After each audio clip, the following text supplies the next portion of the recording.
Ternyata Indonesia ini penghasil pisang nomor 3 terbesar dunia. Dan setiap tahun kenaikannya cukup signifikan.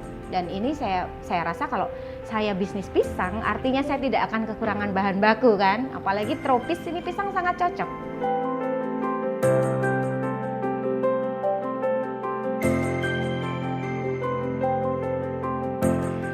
Jadi nama saya Sofiani Mira, saya adalah owner dari CV Kariza Kansa Pratama dan kami memiliki brand untuk produk kami yaitu Bananania.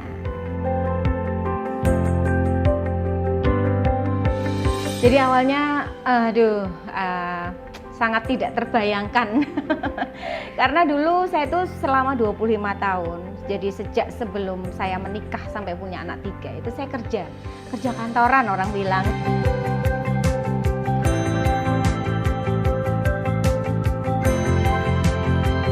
Saya pun kepikirannya kayaknya saya kok sampai tua di sini ya gitu, karena nggak ada kepikiran sama sekali untuk punya usaha. Tapi suami saya itu kan kerja, kebetulan suami saya dosen swasta, saya juga swasta gitu ya. Jadi kepikirannya waktu itu, nanti kalau kita sama-sama swasta terus nanti gimana ini pensiunnya ya, kalau anak kan nggak selalu ya, maksudnya tidak selalu bersama kita apa ya, iya sih anak dibebani kita di masa tua kan, tidak juga. Jadi pokoknya kita harus punya apa Bu yang bisa untuk ini pensiun gitu.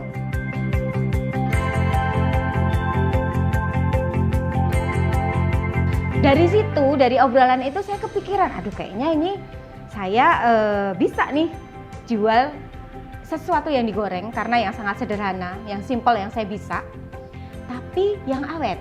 Nah, jadi saya terus kepikiran, kalau awet, namanya orang ya, wah kalau awet nanti kan berarti saya bisa jual ke tempat yang jauh, saya bisa titip ke toko-toko, saya bisa titip ke toko oleh-oleh. Dari awal usaha saya sudah memplanningkan bahwa nantinya saya akan ke sana.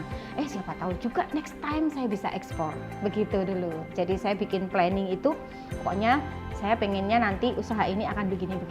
Dan mulailah dari situ saya mulai merancang bisnis ini. Waktu pertama kali, jujur saya nggak punya modal. Jadi karena itu saya keluar sendiri kan, jadi atas permintaan sendiri gitu. Jadilah saya dulu hanya nggak sampai 1 juta. Jadi di awal, karena namanya ini ya, saya dulu kebetulan punya kompor yang kompornya itu nggak terlalu bagus. Jadi terus saya servis, saya pakai kompornya. Terus wajan, saya ambil wajan dari rumah. Ya karena awal-awal banget gitu. Dan riset saya pertama itu adalah, saya melihat kalau saya sering ke pasar, saya kan sambil mencari ide, kira-kira saya mau bikin apa ya? Oke, saya mau bikin makanan yang awet. Itu kan clue-nya. Akhirnya saya coba, makanannya apa nih gitu. Kan banyak sekali bahan-bahan yang bisa kita olah. Nah, saya ke pasar cari-cari ini bahannya apa. Saya lihat, pisang banyak bahkan sampai busuk-busuk. Saya tanya sama ininya, Bu, kenapa sih sampai busuk? Lah nggak laku gitu. Artinya kan banyak sekali pisang yang memang peruntukannya istilahnya kayak belum terserap oleh pasar semua. Saya iseng googling di Google ya, di internet ya. Ternyata Indonesia ini penghasil pisang nomor 3 terbesar dunia. Yang pertama India, yang kedua Cina, yang ketiga Indonesia. Bahkan di tahun 2018 pada saat saya mau memulai itu 7,6 juta ton Mbak, per tahun. Dan setiap tahun kenaikannya cukup signifikan. Dan ini saya rasa kalau saya bisnis pisang, artinya saya tidak akan kekurangan bahan baku kan. Apalagi tropis, ini pisang sangat cocok. Dan pisang itu beda dengan tanaman lainnya, dia tidak perlu dibibit. Karena kalau dia mau mati, dia pasti punya anak. Dan kalaupun dalam kondisi apapun, tidak usah disiram pun dia akan bisa tetap hidup, ya kan. Nah, apalagi sangat mudah hidupnya. Jadilah pilihan saya dan jatuh ke pisang, dan akhirnya jatuh cinta. Jadi sekarang kami mulai membuat banyak produk dari pisang.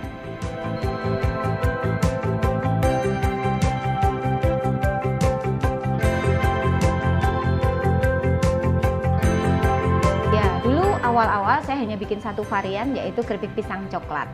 Tetapi pada saat saya masuk ke toko-toko, yang pertama kami dulu masuk ke Pamela. Jadi waktu itu saya sempat bicara sama Ibu Pamela dan ibunya bilang, "Mbak, nggak semua orang loh suka coklat. Kayak saya tuh nggak suka coklat, tapi anak saya suka banget. Nah, kalau saya sukanya asin-asin gitu." Saya jadi kepikiran, iya ya, kenapa saya hanya menyediakan coklat aja, sementara selera orang kan beda-beda. Akhirnya ya sudah, oke Bu, nanti saya eksperimen Bu. Next bulan depan atau 2 minggu lagi waktu saya kesini, kan percobaan dulu ya pasarnya seperti apa. Saya akan bawa produk baru gitu. Akhirnya saya datang ke sana lagi sudah dengan macam-macam rasa.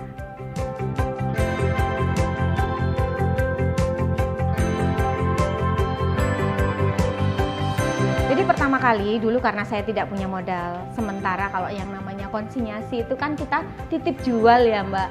Saya mau bilang ke toko, tolong beli cash, ya tokonya nggak mau. Brand saya belum terkenal pada waktu itu, orang belum pada tahu kan. Nah, kalau beli cash ya nanti kalau laku ya kan. Jadi dari situ saya mulai merasa bahwa ini kalau dengan modal saya yang kecil, saya langsung titip-titipkan ke toko, jelas nanti saya tidak akan jalan. Artinya saya harus butuh modal banyak untuk bisa menutupin biaya produksi karena berhenti kan. Jadilah di awal-awal usaha dulu saya jualnya cash. Nah kebetulan anak-anak saya kan 3, saya punya anak 3 dan semuanya punya grup-grup. Iya kan, sekolah kan masih punya grup. Nah saya coba tawarkan ke grup-grup itu. Kalau ibu-ibu itu kan selalunya cash. Ya, saya juga bawa ke arisan-arisan. Jadi setelah saya punya cukup uang cash, saya baru berani titip ke toko-toko.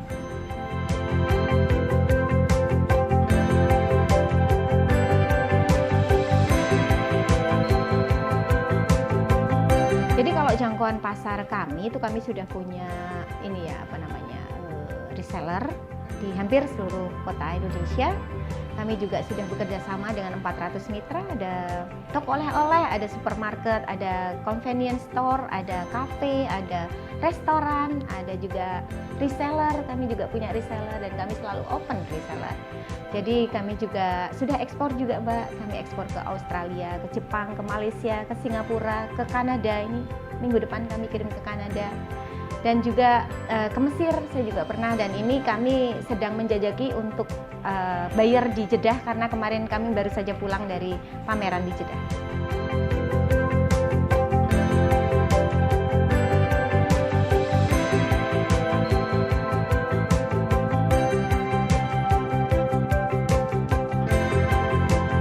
Jadi memang namanya R&D itu kebetulan saya lakukan sendiri walaupun saya tidak punya latar belakang di pendidikan boga ataupun teknologi pangan atau apapun. Jadi saya coba semuanya sendiri. Awalnya memang semua pisang saya coba Mbak. Tapi kan dari sekian banyak itu saya bisa tahu, oh yang ini ternyata nggak cocok nih buat keripik. Ini cocoknya buat apa ya? Akhirnya kami coba untuk percobaan juga untuk turunan-turunannya. Ya walaupun tidak mudah dan banyak sekali kendala di situ, alhamdulillahnya sekarang ini kami sudah mulai menemukan kalau pisang ini, oh bagusnya untuk ini nih, kalau pisang yang ini bagusnya untuk ini. Karena petani yang kerjasama dengan kita itu kan tidak selalu dia punya pisang hanya pisang satu. Kadang-kadang di dalam halaman rumahnya aja ada pisang macam-macam. Ya, bagaimana kita bisa menerima semua jenis pisang yang ada untuk kita bikin segala macam produk gitu.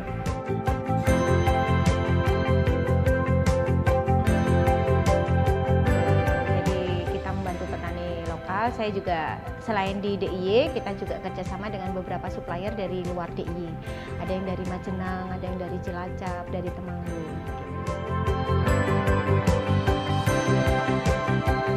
Jadi kami memang luar biasa banyak. Masuk toko berapa sih brand banananya, brand keripik pisang nih yang di luaran, pasti banyak sekali.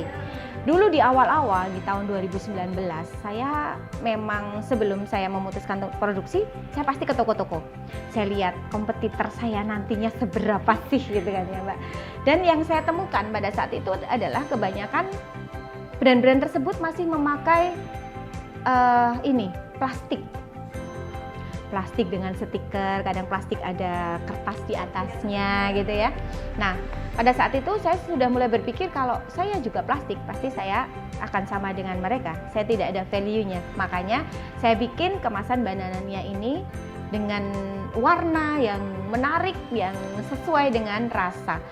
Kalau rasa pedas, warnanya merah seperti ini.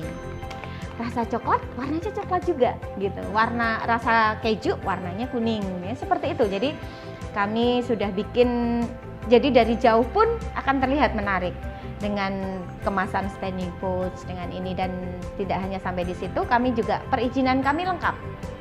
Kami sudah izin BPOM, sudah MD, kami juga sudah HACCP.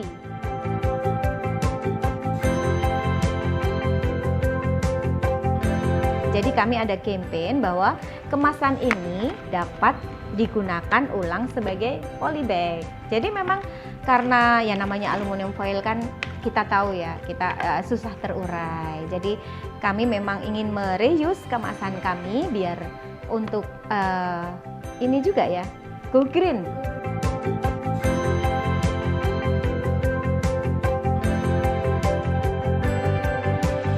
Kalau saat ini yang sudah kita pakai itu adalah pisang Raja Nangka, itu kami gunakan untuk keripik. Kalau pisang kepok kuning, terutamanya kepok kuning, itu kami gunakan untuk pisang goreng frozen. Jadi kami punya produk baru nih Mbak, jadi pisang goreng frozen.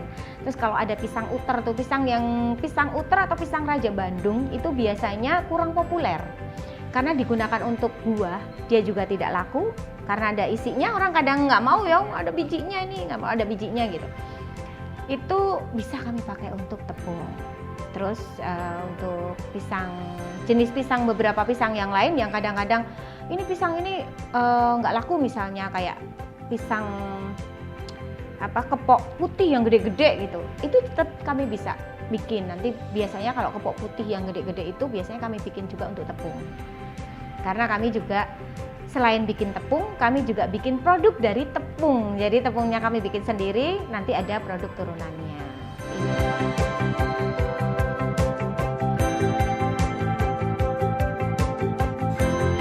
Jadi kami memang membuat banyak inovasi ya. Salah satunya memang produk utama yang dari tahun 2019 itu keripik pisang. Selanjutnya kami punya tahun 2020 kami punya produk granola. Tahun 2021 kami mulai memproduksi tepung pisang. Tahun 2022 kami mulai memproduksi cookies granola yang terbuat dari tepung pisang dan granola. Jadi ada produk kami tepung pisang dan granola kami campur menjadi satu buah produk baru. Jadi produk cookies dari tepung pisang. Terus tahun 2023 kami mulai coba-coba untuk bikin empasi atau makanan pendamping ASI yang ini dikombinasi juga dengan beberapa protein lain yang bisa untuk anak-anak stunting. Terus di tahun 2024 ini cukup banyak ini Mbak yang saya bikin yang baru. Kami bikin kerupuk pisang terbuat dari pisang matang yang kami bikin kerupuk. Terus kami juga ada pisang goreng frozen yang baru. Terus kami juga ada rambak pisang. Jadi kami bikin juga rambak pisang yang terbuat dari pisang-pisang matang.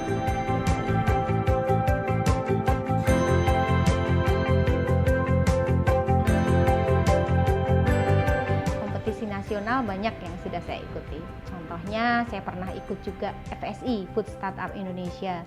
Saya juga pernah ikut tahun 2021 EV, Indonesia Food Innovation. Jadi untuk makanan-makanan yang berinovasi. Saya juga pernah menjadi pemenang dalam Pertamina Foundation Planner untuk program Women Planner-nya terbaik pada waktu itu, dan saya juga pernah mengikuti kompetisi Hijrah Planner dari Bank Indonesia dari dalam program Indonesia Syariah Economy Festival. Kami juga pernah menang di Pangan Award dari Kementerian Perdagangan Republik Indonesia, dan juga saya pernah menjadi pemenang terbaik dalam program proposal bisnis terbaik suara.com, dan yang baru-baru ini saya juga pemenang pertama atau champion dari program Pertamina UMK Academy.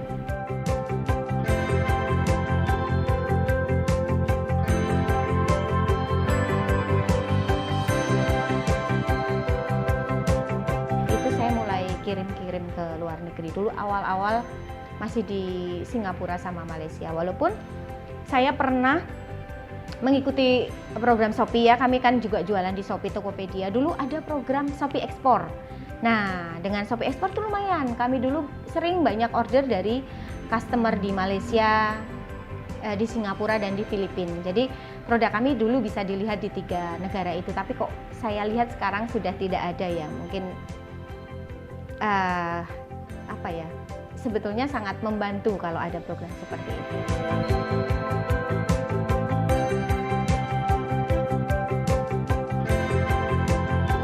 Intinya setiap capaian yang ada itu saya sangat bersyukur, Mbak. Jadi intinya saya sangat mensyukuri apa yang telah saya dapatkan hari ini. Saya tidak jadi setiap capaian itu luar biasa saya syukuri.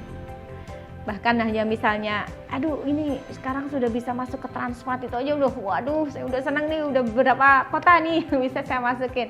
Terus ini sudah mulai ada reseller baru dari kota ini itu udah senang karena saya merasa dengan banyaknya marketing yang mungkin semakin meluas itu kan juga Bananania makin dikenal gitu.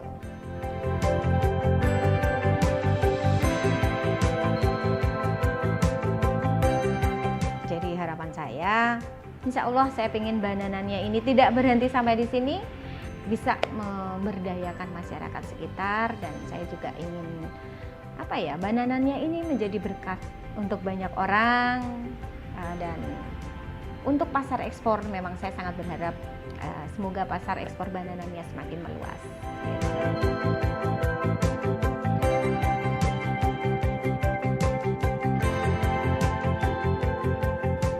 Bersama bermetamorfosa.